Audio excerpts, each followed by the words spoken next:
Graças e paz, irmãos, né? Vocês que estão aí nesse momento de culto em casa, podemos perceber o quanto nós temos saudade, né, do nosso momento de culto público lá na igreja, no templo, junto com os nossos irmãos. Né? Em um tempo como esse a gente precisa se reinventar, precisa achar novas formas, novos métodos para poder continuar aprendendo sobre a palavra de Deus, poder continuar em comunhão, né, e cultuando ao Senhor como Ele merece ser adorado. Né? Então, louvo a Deus pela perseverança dos irmãos em estarem cultuando ao Senhor em suas casas. Tá certo? Espero que esteja sendo uma experiência muito boa. Né? É certo que nós estamos tristes, estamos lamentando com saudade do nosso culto, da atividade da igreja, né, junto com todos os irmãos, mas espero que você esteja crescendo também nesse momento em que nós estamos privados da presença um dos outros, mas sabemos que Deus está em todos os lugares. Está aqui comigo, está aí com vocês também. Louvado seja Deus por isso. E eu gostaria de convidar vocês a fazer essa reflexão comigo. Vamos meditar na palavra do Senhor e eu gostaria que você me acompanhasse na sua Bíblia na leitura do Salmo 73. É um salmo que está aqui no início do livro 3 do Saltério, um salmo de Asaf. São 28 versículos, é um salmo relativamente longo, mas vou ler todo e nós podemos fazer algumas meditações para a nossa vida, que com certeza serão muito proveitosas. Convido você a ler comigo, Salmo 73, Salmo de Asaf. Com efeito, Deus é bom para com Israel, para com os de coração limpo. Quanto a mim, porém, quase me resvalaram os pés. Pouco faltou para que se desviassem os meus passos, pois eu invejava os arrogantes, ao ver a prosperidade dos perversos. Para eles não há preocupações, o seu corpo é sadio e nédio. Não partilham das canseiras dos mortais, nem são afligidos como os outros homens. Daí a soberba que os cinge como um colar, e a violência que os envolve como um manto. Os olhos saltam-lhes da gordura, do coração brotam-lhes fantasias. Motejam e falam maliciosamente, da opressão falam com altivez. Contra os céus desandam a boca e a sua língua percorre a terra. Por isso o seu povo se volta para eles e os tem por fonte de que bebe a largos sorvos. E diz, como sabe Deus? Acaso há conhecimento no Altíssimo? Eis que são estes os ímpios, e sempre tranquilos aumentam suas riquezas. Com efeito, inutilmente conservei puro o coração e lavei as mãos na inocência. Pois de contínuo sou afligido e cada manhã castigado. Se eu pensar em falar tais palavras, já aí teria traído a geração de teus filhos. Em só refletir para compreender isso, achei muito pesada a tarefa para mim. Até que entrei no santuário de Deus e atinei com o fim deles. Tu certamente os pões em lugares escorregadios e os fazes cair na destruição. Como ficam de súbito assolados, totalmente aniquilados de terror, como ao sonho quando se acorda. Assim, ó Senhor, ao despertares, desprezarás a imagem deles.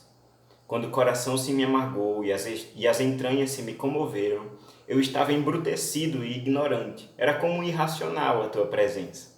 Todavia, estou sempre contigo. Tu me seguras pela minha mão direita. Tu me guias com o teu conselho e depois me recebes na glória. Quem mais tenho eu no céu? Não há outro em quem eu me compraza na terra.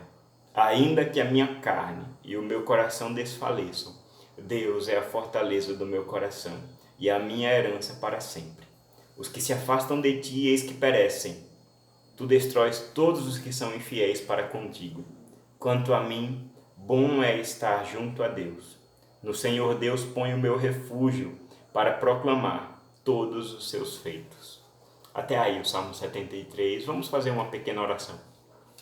Pai, nós queremos neste momento te pedir que o Senhor fale conosco, por meio da tua palavra, que o teu Espírito Santo esteja nos nossos corações, tanto no meu como também nos dos meus irmãos que estão me ouvindo. Te pedimos, Deus, que o Senhor esteja transformando a nossa vida, nos trazendo a orientação e o consolo necessário, Pai. Somos teus filhos e precisamos do alimento espiritual que só vem do Senhor, o nosso Pai. Fala conosco, em nome de Cristo que nós oramos e te pedimos. Amém. Irmãos, esse salmo começa com uma expressão bastante interessante. O salmista começa: com efeito, Deus é bom para com Israel, para com os de coração limpo. Certamente esse era um provérbio, um dito muito famoso no povo de Israel. Deus é bom. E não só para o povo de Israel, mas também nós temos essas palavras muito fáceis em nossa língua.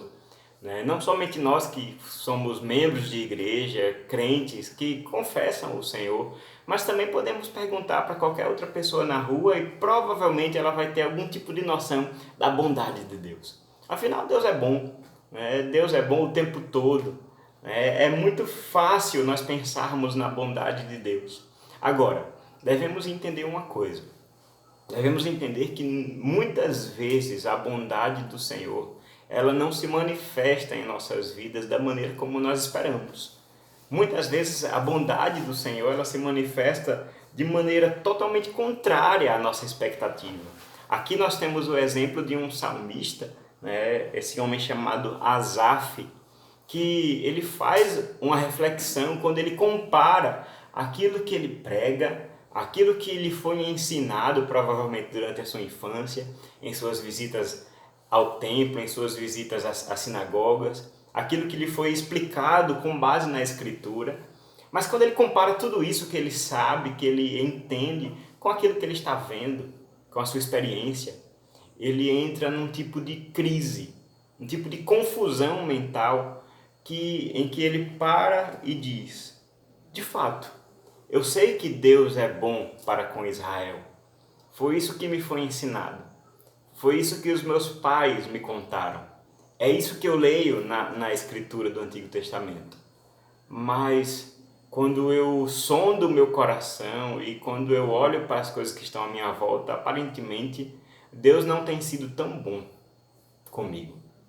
Se Deus é bom para Israel, para aqueles que são limpos de coração, o que tem acontecido que essa bondade não tem chegado até mim?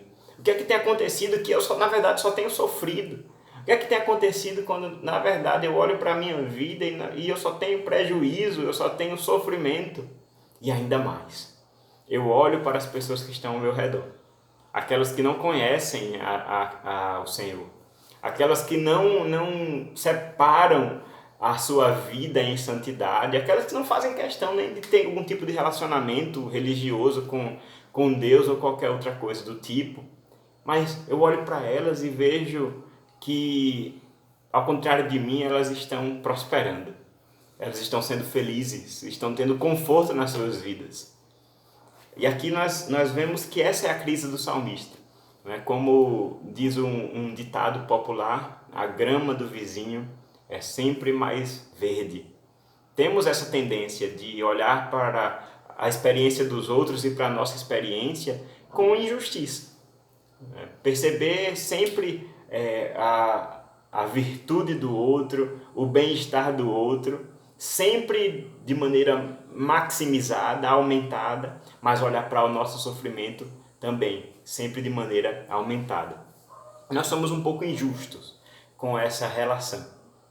Mas quando nós olhamos para esse salmo, nós percebemos que há algo muito mais profundo, é muito mais do que ter uma mera inveja ou um tipo de sentimento de desigualdade social. Esse salmo não fala sobre isso. O salmo não fala sobre alguns são ricos e outros são pobres. O salmo não fala sobre isso. O salmo fala sobre a verdadeira bondade de Deus. E é sobre isso que eu gostaria de falar com os irmãos. Como essa verdadeira bondade de Deus se manifesta em nossas vidas? Será que nós temos olhado para a bondade de Deus, para a sua misericórdia que dura para sempre, com uma devida atenção que vem da palavra de Deus, ou nós estamos permitindo que o nosso coração, nós estamos permitindo que a cultura do mundo ela molde a nossa ideia que nós temos da bondade de Deus? O salmista aqui, ele permitiu que isso acontecesse. E aí nós vemos que as as consequências não poderiam ser mais trágicas na vida desse nosso irmão. Percebam que esse salmista estava aqui num tipo de crise de fé. Crise de fé. Ele diz que no versículo 2, que enquanto Deus é bom para com Israel, Deus é bom para com todo o seu povo, ele olha para a sua própria vida e diz: quanto a mim, quase me resvalaram os pés. Eu quase tropecei. Eu quase caí. Ele estava de fato no momento em que ele estava confuso quanto à sua fé. Ele estava num momento em que ele de fato estava se desviando dos caminhos do Senhor. Provavelmente nós já passamos por momentos como esse. Provavelmente nós estamos passando por momentos como esse. Momentos em que os nossos pés vacilam na caminhada. Momentos em que a nossa vida cristã é desafiada e nós precisamos de fato encontrar os fundamentos que podem assegurar os nossos passos. Provavelmente nós estamos passando por esse momento e, como o salmista, ele diz que os meus pés eles quase tropeçaram. Mas por quê? Porque eu invejava os arrogantes. Porque eu invejava os ímpios. Porque eu olhava para os perversos e via que eles estavam prósperos, estavam muito melhores do que eu. E aqui nós temos alguma descrição. Eu não vou me deter aos detalhes pelo tamanho do salmo, mas temos aqui alguma descrição sobre a saúde dessas pessoas. O corpo delas era saudável, era nédio, ou seja, era brilhante, era bonito. Enquanto nós podemos pensar, o salmista poderia estar passando por doenças, por enfermidades, por sofrimentos de todo tipo, físicos, mentais, espirituais, financeiros até. E aqui nós temos, ao contrário, os ímpios sendo descritos como essas pessoas que não sofrem. Eles não partilham, nos diz o verso 5, não partilham das canseiras dos mortais. Veja que o salmista está tratando os perversos como se fosse algum tipo de semideuses. Eles não são mortais. Os mortais sofrem. Nós, seres humanos, nós temos sim os nossos dias pesados. Nós trabalhamos, suamos a camisa, mas eles não. Eles têm um corpo saudável, eles são bonitos, eles comem bem, eles não partilham das canseiras dos mortais. O problema é que o salmista ele não para a sua inveja somente na prosperidade física, material ou de qualquer tipo, mas ele começa a ir mais fundo na sua análise. E veja que a partir do verso 6, ele começa a fazer ele traz um olhar não mais sobre a riqueza daqueles homens, mas agora sobre a moralidade daqueles homens, sobre a conduta, sobre o caráter deles. E aí ele traz uma lista de pecados, ele traz uma grande lista de condutas daqueles homens que estão totalmente contrários à lei de Deus. Veja, eles são soberbos, eles são violentos, eles são fantasiosos, eles são gananciosos. É isso que o salmista quer dizer quando nos diz o verso 7, que os olhos saltam-lhes da gordura. Vejam que os olhos deles estão procurando, eles já estão gordos, mas eles procuram engordar cada vez mais. Do coração brotam-lhes fantasia, eles motejam e falam maliciosamente. São maledicentes, não controlam a língua. Pelo contrário, eles são blasfemos, blasfemam contra todos, machucam e injuriam as outras pessoas e principalmente até o Senhor. Nós vemos aqui que o verso 9 nos diz que a boca deles desanda contra os céus e a sua língua percorre a terra. Mas todo o povo está ao redor deles e bebe da fonte desses homens, sedentos com essa falsa sabedoria. Por isso o seu povo se volta para eles e os tem por fonte de que bebe a largos sorvos. O povo estava ali sedento pela falsa sabedoria que saía desses homens. Na sua linguagem perversa, na sua linguagem que se arma contra a terra e contra os céus, contra os homens e contra Deus. Eles arrebanhavam seguidores, eles arrebanharam pessoas que estavam ao seu redor para aprender. E todos perguntavam, no verso 11, como sabe Deus? Acaso há conhecimento no Altíssimo? E vejam que a consequência maior de uma vida entregue aos pecados é exatamente essa. É questionarmos o poder de Deus, o conhecimento de Deus e a sabedoria de Deus. Deus sabe de alguma coisa? Deus de fato está no controle de tudo? Quando nós olhamos para um momento como esse que nós temos vivido, né, como tenho visto pessoalmente na internet, nas redes sociais, pessoas que não conhecem a Deus, né, achando nesse momento uma grande brecha, né, caindo nas tentações em seus corações de questionarem ao Senhor, questionam tudo sobre Deus. Acontece que muitas vezes esse discurso para nós ele é muito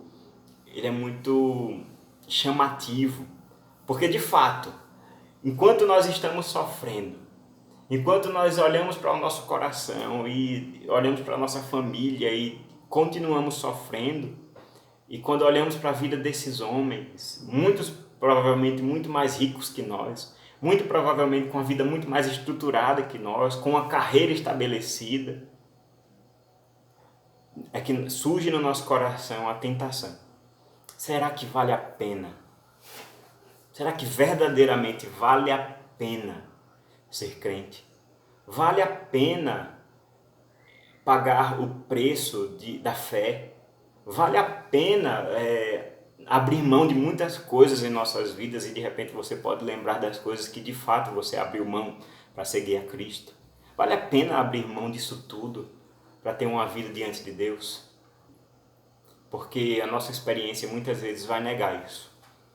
A nossa experiência muitas vezes vai afirmar o contrário.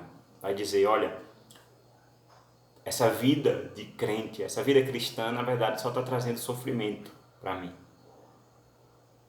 Quando nós olhamos com esses óculos, quando nós olhamos com essa mentalidade, vai surgir no nosso coração essa grande tentação de nós começarmos a negociar a nossa fé, os princípios da nossa vida, os princípios do Evangelho. Mas repito, porque quando fazemos isso, nós estamos olhando para a bondade de Deus com outros olhos. Percebam que o salmista, depois de descrever os ímpios, depois de falar não só da prosperidade, da riqueza, da saúde deles, mas também de seus pecados, ele olha para si mesmo. No verso 13, ele diz, com efeito, inutilmente conservei puro o coração e lavei as mãos na inocência. Percebam que essa expressão, com efeito, ela pode ser traduzida também como certamente, é uma expressão de ênfase, de certeza do salmista. E é curioso que o salmista começou o salmo com essa expressão. No primeiro versículo ele diz, com efeito Deus é bom para com Israel, para com os de coração limpo. Mas agora, depois de uma crise de fé, depois de uma análise sobre a sua experiência, olhar para os ímpios com os seus pecados e com a sua prosperidade, e olhar para a minha vida, eu posso certamente, como o salmista fez, negar a bondade de Deus. Se Deus é bom para com Israel e para com os de coração limpo, na verdade, eu perdi tempo conservando o meu coração limpo, conservando o meu coração puro. Essa, irmãos, é a conclusão que chega alguém que se entrega ao pensamento desse mundo. Essa é a conclusão que chega alguém que coloca a bondade de Deus aprisionada a tudo isso que o mundo pode nos dar. Se a bondade de Deus ela se manifesta para nós somente como bênçãos materiais, somente como saúde física, somente como estabilidade financeira, somente como uma vida crescente na carreira, no emprego, se a bondade de Deus se manifesta somente nisso, a conclusão que nós vamos chegar é que muitas vezes, não vale a pena ser crente. Não vale a pena ser santo. Não vale a pena conservar puro coração. como o salmista falou aqui nesse verso, no verso 13. Mas o que é maravilhoso, irmãos, é que esse salmo ele tem um ponto de virada. O salmo ele tem podemos dizer assim, duas metades que se contradizem. Enquanto nós temos em o salmista descrevendo a sua crise de fé, nós temos agora, a partir do verso 14, a partir do verso 15, uma reflexão do salmista sobre essa crise.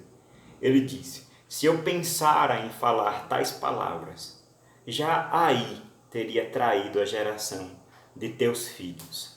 Em só refletir para compreender isso, achei muito pesada a tarefa para mim. E eu queria trazer duas lições apenas baseadas nesse verso 15.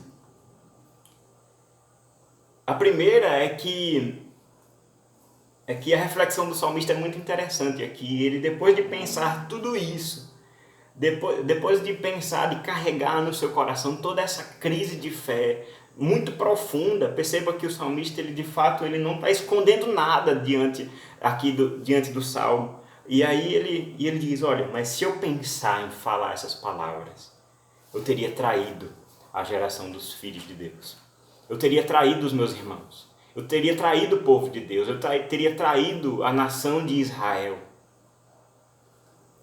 Devemos entender uma coisa, irmãos. Devemos entender que, embora o nosso coração possa meditar sobre muitas coisas, embora a nossa mente possa vagar sobre muitos assuntos, existem caminhos que são perigosos demais para nós. É como se o salmista estivesse dizendo: não, eu não devo ir por esse caminho. Não é porque nós somos chamados à ingenuidade. Não é porque o salmista está sendo chamado aqui a um tipo de censura. Não é como se a igreja estivesse controlando os nossos pensamentos. Não é isso. Mas devemos entender que o caminho que nós traçamos sozinhos, o caminho que nós traçamos baseados numa ideia que é só nossa, certamente é um caminho errado. Certamente é um caminho muito perigoso para ser tratado. Nós precisamos uns dos outros. Nós precisamos dessa cerca, essa cerca segura que é uma comunidade de fé. Veja que ele diz assim: se eu pensar em falar isso, eu vou trair os meus irmãos. Veja a responsabilidade que esse salmista tem, provavelmente um líder na sua comunidade, provavelmente alguém que tinha algum tipo de influência. E aí ele reflete e diz assim: não, eu não posso ir por esse caminho. Eu não posso ir contra a minha comunidade. Eu não posso ir contra a minha igreja, contra os meus irmãos. Pelo contrário, eu tenho uma responsabilidade espiritual para com eles. Eu tenho que cuidar deles. Eu não posso questionar o meu Deus de maneira tão veemente, porque eu tenho vidas para cuidar, os meus irmãos. Mas tem um outro pensamento que eu gostaria que você prestasse atenção aqui no verso 15, que muda todo o sentido do salmo. Até então, o salmista estava escrevendo, falando sobre os ímpios, falando sobre o seu próprio coração, sobre a sua própria experiência. Mas com quem ele está falando? Para quem ele está descrevendo tudo isso? Esse discurso é direcionado a quem? E no verso 15 nós temos a primeira pista de tudo isso. Se eu pensar em falar tais palavras, já aí teria traído a geração de teus filhos, dos filhos de Deus. Percebam que ele está falando aqui na segunda pessoa com o Senhor. É uma oração. Não é um tratado filosófico. Esse homem ele não está lançando palavras ao vento. Ele não está falando somente com a sua própria consciência. Ele não está falando somente com o seu próprio coração. Se pudéssemos trazer para a realidade de hoje, ele não está escrevendo na internet, em suas redes sociais, para quem puder ouvir. Ele está falando com o seu Deus. É uma oração de confissão de pecados. E nesse momento, irmãos, nós devemos entender que quando estivermos com dúvida em nossa fé, certamente chegará esse dia. Quando nós estivermos em crise na nossa vida cristã, esse dia vai chegar. o melhor lugar para tratar isso. O melhor lugar para tratar isso não é jogando palavras ao vento, fazendo uma meditação própria e que não passa de nós mesmos, mas devemos levar todas essas coisas à presença do nosso Deus, em oração. Uma oração sincera, que não esconde nada do Senhor. Afinal, os salmos são repletos de oração desse tipo. Nós temos, por exemplo, o Salmo 13. Até quando, Senhor? Até quando esconderás de mim o rosto? Percebam a angústia do salmista de maneira para nós até rebelde, de maneira para nós até um pouco inconveniente diante de Deus. Mas é um coração que se derrama na presença do Senhor. É um coração que está pronto a não esconder nada, para que o Senhor o lave por completo. E nós sabemos a consequência do Salmo 13. Eu louvo ao Senhor por quanto me tem feito muito bem.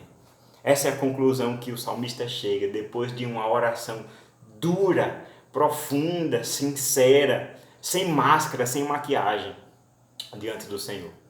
E aqui também, no Salmo 73, depois de uma descrição tão trágica de uma crise de fé, a ponto desse salmista dizer: quase tropecei, eu quase me desviei do caminho da fé. Nós vemos aqui essa maravilhosa pista de que ele está falando com o Senhor. Se eu pensar em falar tais palavras, já aí teria traído a geração de teus filhos. Em só refletir para compreender isso, achei muito pesada a tarefa para mim. Ele sabia que essa carga mental, esse peso em seu coração não deveria ser guardado somente para si mesmo. Aí ele faz uma coisa, ele entra no santuário do Senhor. No verso 17 nós temos esse grande ponto de virada do Salmo. Até que entrei no santuário de Deus e atinei com o fim deles.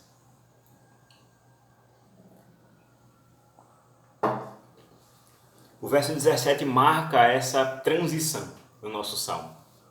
Mas nós podemos entender da seguinte forma: o que é que há no santuário de Deus que é capaz de transformar uma mentalidade conflituosa, confusa, cheia de crise, desafiando a Deus? O que é que há no santuário do Senhor que é capaz de fazer isso? Em primeiro lugar, nós devemos entender não o que há no santuário do Senhor, mas o que não há no santuário do Senhor. Nós podemos pensar aqui no contexto do templo, no contexto do templo do Senhor instalado no Monte Sião, em Jerusalém. Esse salmista, ao entrar nos seus átrios, ao entrar em suas salas, ele poderia olhar ao seu redor e perceber que não há ímpios no santuário do Senhor. Aquelas pessoas que lá fora ele estava olhando e invejando a prosperidade deles. Quando ele entra no santuário de Deus, quando ele entra no templo do Senhor, no culto do Senhor, naquele local em que estavam reunidos os filhos da aliança, aqueles que tinham comunhão com o Senhor, ele olhava e percebia que ali não havia nenhum ímpio. Aquelas pessoas que antes eles estavam invejando, agora poderiam invejá-lo, porque ele tem aquilo que é muito mais precioso do que ouro, prata, bens materiais, mais precioso do que saúde, mais precioso do que qualquer coisa que o mundo pode oferecer. As pessoas que estavam no santuário do Senhor tinham comunhão com o Criador e Salvador delas.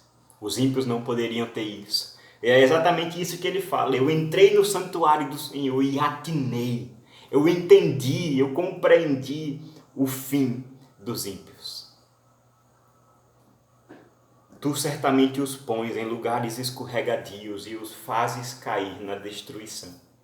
Como ficam de súbito assolados, totalmente aniquilados de terror, como ao sonho quando se acorda. Assim, ó Senhor, ao despertares, desprezarás a imagem deles.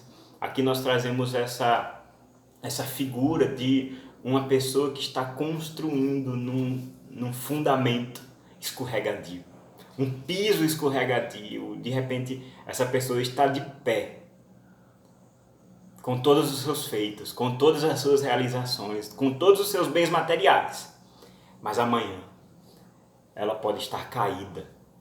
Sabemos e entendemos isso, que há dois caminhos para a humanidade. O Salmo 1 nos diz isso de maneira excelente.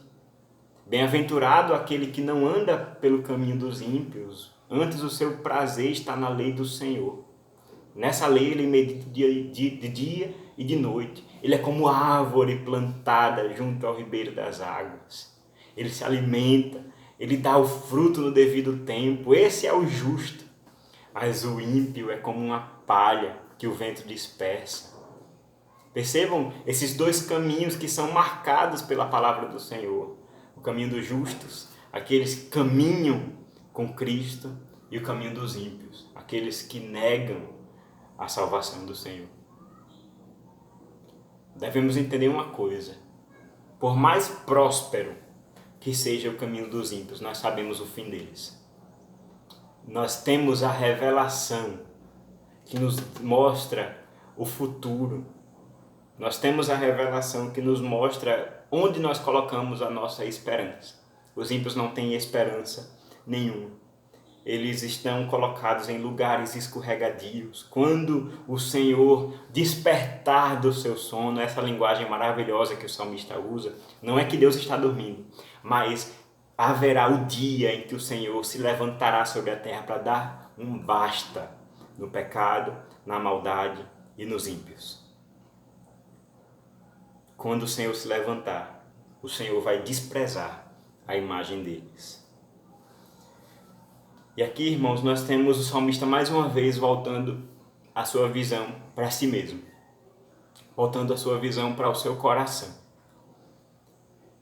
E reafirmando e reavaliando como a bondade de Deus se manifesta em sua vida.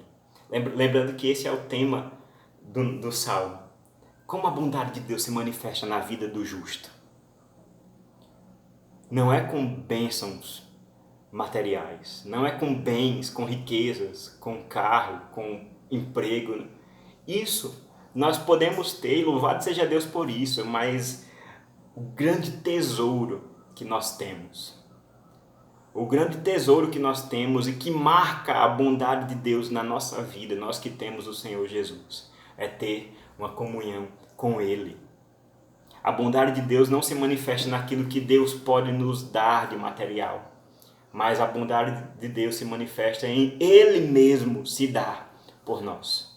Ele mesmo enviar o seu Filho, Ele mesmo nos selar com o seu Espírito Santo, Ele mesmo prometer que estará conosco todos os dias de nossas vidas, Ele mesmo garantir que nós passaremos a eternidade com Ele. Essa, irmãos, essa é a maior bênção que nós temos e a maior manifestação da bondade do Senhor em nossas vidas. Percebam que o salmista ele diz assim: quando o coração se me amargou e as entranhas se me comoveram, eu estava embrutecido e ignorante. Era como irracional a tua presença. Ele reconhece, tudo aquilo que eu estava pensando antes era de maneira irracional, era loucura, era tolice. Mas agora eu entrei no santuário do Senhor. Eu vi que os ímpios não estão aqui. Eu li a tua palavra, eu falei com o Senhor, eu louvei ao Senhor, eu estou em comunhão com os meus irmãos. Aí eu percebi o quão louco eu estava em questionar a bondade do Senhor. Na verdade, eu estava pensando que a bondade do Senhor estava em coisas deste mundo.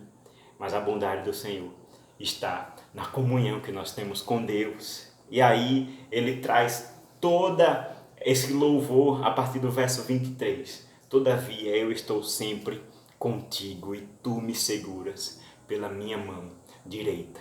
O salmista que estava caindo e tropeçando agora está dizendo que tem as suas mãos seguras pelo Senhor.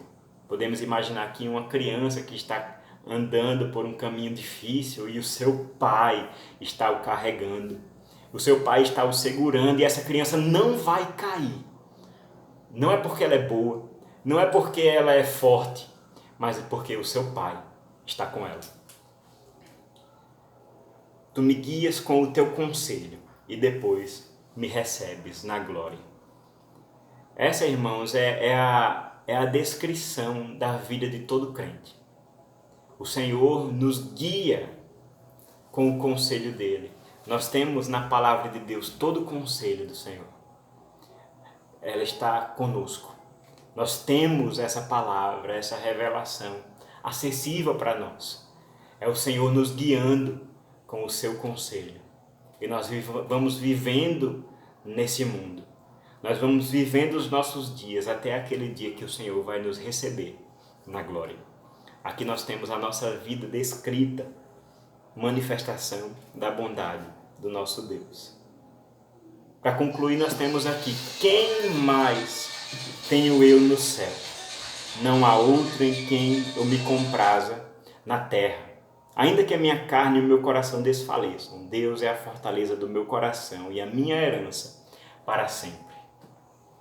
Vejam, irmãos, que o salmista aqui, ele mais uma vez, ele volta os olhos para os bens materiais que ele poderia ter e que ele não tem. Ele olha para os ímpios que estão ali gozando de todo tipo de riqueza, e ele está longe disso, mas ele diz assim: olha, quem mais tenho eu no céu? Não há outro em quem eu me compraza na terra. O meu prazer está no Senhor. A minha suficiência está no Senhor. Eu estou satisfeito porque eu tenho o Senhor. Não há carro, não há casa, não há emprego, não há bem material nenhum, não há saúde, não há estabilidade, não há nenhum tipo de vida que pode se comparar a uma vida que é vivida aos pés do Senhor Jesus. Percebam, irmãos, que temos o maior tesouro que esse mundo pode conhecer. Uma vida com Cristo, uma vida com Deus, uma vida com o Senhor. Não como inimigos de Deus, como éramos, mas agora como servos, amigos e filhos do Senhor, discípulos de Cristo. Essa, irmãos, é a maior manifestação da bondade do Senhor em nossas vidas. Ainda que a minha carne e meu coração desfaleçam, Deus é a fortaleza do meu coração e a minha herança para sempre. A conclusão desse salmo traz um resumo daqueles dois caminhos. Os que se afastam de ti, eis que perecem. Tu destróis todos os que são infiéis para contigo. É loucura invejar eles. É loucura cobiçar o que eles têm, porque nós sabemos o fim deles. Mas perceba como o salmista, ele olha para si mesmo. O salmista que antes estava questionando a bondade do Senhor. Um salmista que antes estava olhando para si mesmo e não se sentindo tão bem-sucedido em conservar o seu coração puro para assim ser digno da vontade do Senhor, da bondade do Senhor. Ele olha para agora, depois dessa reflexão toda, depois de derramar o seu coração na presença de Deus, ele diz: quanto a mim, bom é estar junto a Deus. No Senhor Deus põe o meu refúgio para proclamar todos os seus feitos. Antes ele poderia olhar para a verdade que Deus é bom como algo distante. Deus é bom para Israel. Deus é bom para aqueles que têm coração puro. Mas para mim foi inútil preservar o meu coração puro. Mas veja como a cena muda. Quanto a mim, bom é estar junto a Deus. Bom é ter comunhão com Ele. Quanto a nós, irmãos, quanto a nós, é bom estar junto ao Senhor. Que essa seja a sua riqueza. Que essa seja a razão da sua felicidade. Que a sua felicidade não esteja depositada em coisas que o mundo pode dar. Que a sua felicidade não esteja depositada no fim dessa crise, por exemplo. São dias maus. São notícias terríveis que têm nos alcançado. Se nós colocamos o nosso coração na estabilidade do mundo, certamente nós estamos colocando o nosso coração em lugares escorregadios. Mas nós temos um fundamento muito mais sólido para colocar os nossos pés. Nós temos um refúgio onde podemos nos abrigar. Quanto a nós, bom é estar junto a Deus, o nosso Senhor. Que Deus te abençoe, irmão. Que Ele possa te dar uma semana uma semana abençoada na presença dEle, uma semana em que certamente o nosso coração vai ser desafiado, a nossa fé vai ser desafiada, as notícias elas vêm para nos confundir, a pregação do mundo vem para pregar um Deus que não é tão poderoso assim, que não é tão soberano assim e acima de tudo não é tão bom assim, mas que nós possamos nos apegar ao Deus, o Pai do nosso Senhor Jesus Cristo, o Deus que nos salvou, o Deus que está conosco, o Deus que tem a solução para o pecado, tem a solução para o mal nesse mundo e que nos prometeu que todas as coisas, absolutamente tudo, será redimido para a glória do Senhor. Que Deus te abençoe.